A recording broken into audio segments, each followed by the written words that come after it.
खबरनामा के special programme अखबारों की दुनिया में मैं अली सरदार जाफरी आपका इस्तकबाल करता हूँ। आज इस प्रोग्राम में मशहूर व मारूफ सहाफी जनाब उबैदुल्लाह नासिर साहब का मजमून आरएसएस एजेंडा पर मुबनी पहला बिल इत्तेफाक राय से कैसे मंजूर हो गया लेकर हाजिर हुआ हूँ।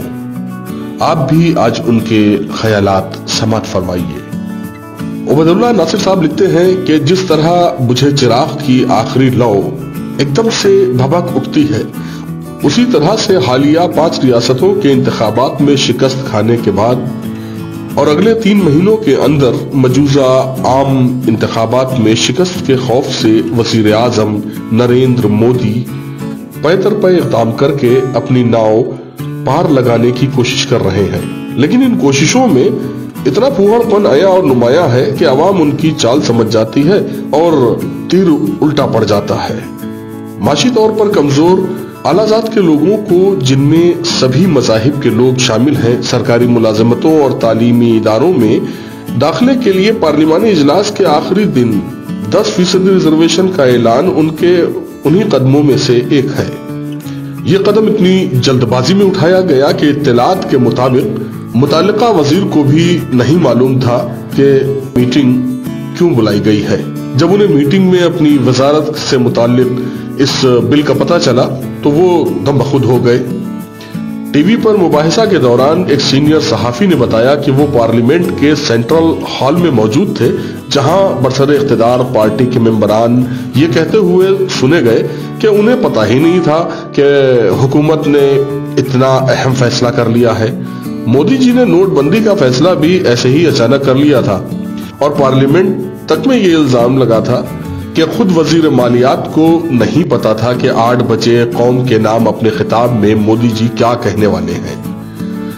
बहरहाल मोदी जी के इस फैसले का सबसे बड़ा मज़ाहिका खेज पहलू ये है कि उसमें गरीब उसे शुमार किया गया है जिसकी सालाना आमदनी 8 लाख रुपए यानी तकरीबन 67,000 रुपए माना जाए, या उसके पास 5 एकड़ जमीन है, जबकि इनकम टैक्स की हद 2.5 लाख रुपए सालाना है। इतनी तनख्वाह पाने वाले हिंदुस्तान में कितने लोग होंगे, इसका अंदाजा सबको है। यानी हुकूमत ने तस्लीम कर लिया कि मुल्क में 90% लोग खते अफलास से नीचे हैं। दूसरी बड़ी सिफत यह है कि मुताद्दिद तहफ़्फ़ुज़ात के बावजूद कोई भी पार्टी ऐवान में उसकी मुखालिफत नहीं कर सकी। असदुद्दीन ओवैसी ने जरूर कुछ अहम आईनी एतराज उठाए, लेकिन नक्कार खाने में तूती की आवाज सुनने वाला कोई नहीं था। हालांकि असदुद्दीन ओवैसी ने जो एतराज उठाए हैं वो न सिर्फ जायज हैं, बल्कि सुप्रीम कोर्ट में उन्हीं नुकात पर इस बिल के मुस्तकबिल का इन्हिसार भी है। ये बेहद तफ्तीशनाक पहलू भी है कि आईने हिंद की रूह और बुनियादी उसूलों से मुतसादिम एक बिल ऐवान में पास हो गया। इस तरह तो कल मौजूदा हुकूमत सेकुलरिज्म और दीगर बुनियादी उसूलों के खात्मे का बिल भी ला सकती है और मंजूर भी हो सकता है। ये आरएसएस नजरिया का पहला बिल है जो इस तरह इत्तेफाक राय से मंजूर हुआ, क्योंकि आरएसएस शुरू से ही जात के बजाय माशी बुनियाद पर रिजर्वेशन देने की वकालत करता रहा है। अगला बिल कौन हो सकता है ये सोचा जा सकता है। अब ये बिल दोनों ऐवानों से मंजूर होने के बाद सदर जमहूरिया के पास आता है और उनके दस्तखत का मुंतजिर है। दूसरी जानिब उसे सुप्रीम कोर्ट में चैलेंज भी कर दिया गया है। उबैदुल्लाह नासिर साहब आगे लिखते हैं कि सदर जमहूरिया आईने हिंद के मुहाफिज हैं। चूंकि ये बिल रिजर्वेशन के सिलसिले में आईने हिंद की रूह को पामाल कर रहा है, इसलिए देखना यह होगा कि वो इस पर बेचूचरा किए हुए दस्तखत करके पार्टी से अपनी साबिक वाबस्तगी का तकाजा पूरा करते हैं या आईने हिंद के मुहाफिज बनकर बिल काबीना को दोबारा गौर करने के लिए भेजते हैं।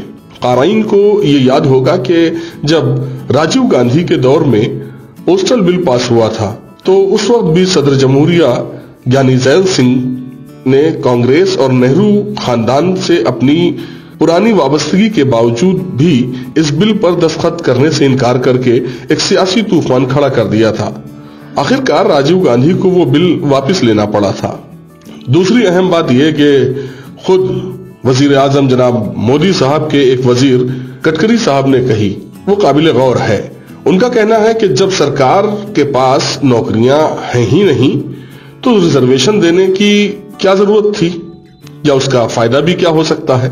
हर साल 2 करोड़ नौकरियां देने का वादा किया था।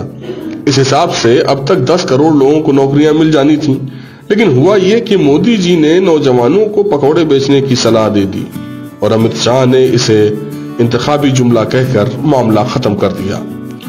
मोदी हुकूमत ने जिस तरह BSNL, हिंदुस्तान एरोनॉटिक्स लिमिटेड, बैंकों, रेलवे वगैरह जो ज्यादा से ज्यादा रोजगार और मुलाजमत देने वाले हैं, इन इदारों को निजी जुमरे के हाथ में धीरे धीरे दे दिया, उसके बाद सरकार के पास देने के लिए बहुत कम नौकरियां बची हैं और जो हैं उनमें भी एडहॉक बेस है या फिर ठेके पर तकर्रुरी हो रही है।